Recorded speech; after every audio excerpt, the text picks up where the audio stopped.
Japan के हर school में सारी पढ़ाई कंप्यूटर और टेक्नोलॉजी से होती है और सबको शिक्षा फ्री देता है जापान।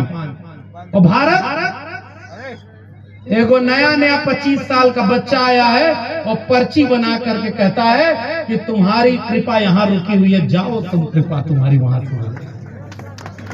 भाई गलत कर रहा हूं क्या? बताओ गलत कर रहा हूं क्या? हमारे देश के टेलीविजन पर गूगल करना, अगर यहाँ इंटरनेट चल रहा होता, टीवी पर बैठकर एगो पाखंडी आके कह रहा है कि अभी एक मंत्र फूकूंगा नारियल हवा में उड़ने लगेगा। बताओ ऐसा होता है क्या?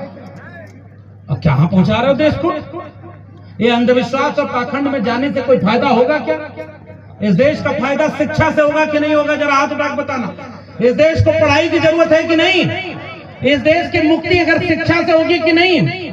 बताओ, हर हाथ में कलम देना था और तुम हर हाथ से कलम छीन रहे हो। इसलिए आदिवासी समाज के लोगों ज्यादा लंबा भाषण देने की जरूरत नहीं है, क्योंकि थोड़ी देर बाद जैसे ही डीजे बनेगा बजेगा फिर पूरा भाषण गायब हो जाएगा, फिर भूल जाओगे। इसलिए एक बात पहली कहने आया हूं, अपने इतिहास को बचाना, अपने इतिहास की किताबों को पढ़ो, अपने नायकों के बारे में जानो और खोज खोज करके पढ़ो कि अगर पुरखे कुर्बानी न दिए होते तो हम ये डीजे बजाकर शान और शौकत से जय जोहार और सेवा जोहार का नारा कभी नहीं लगा पाते। इसलिए पुरखों को जानो, पढ़ो और अगली बार गांव-गांव में चौपाल लगाना, एक दिन छुट्टी का निकालो और उस दिन छुट्टी के दिन गांव में बैठना और गांव के बच्चों को बुला करके उनको पढ़ाना कि बिरसा मुंडा ने क्या किया, जयपाल मुंडा ने क्या किया, कामाजी ने क्या किया और टंटिया मामा ने क्या किया। बताओ, हाथ उठा करके पढ़ाओगे कि नहीं पढ़ाओगे?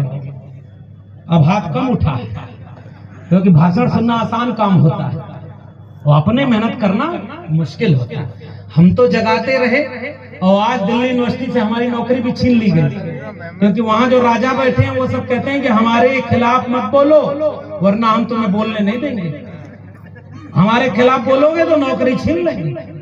और हम तो अपनी किताब लिखे हैं बाकायदे 150 पन्ने की प्रोफेसर की डायरी कि शिक्षा आदमी देता है तो समझदारी के लिए देता है।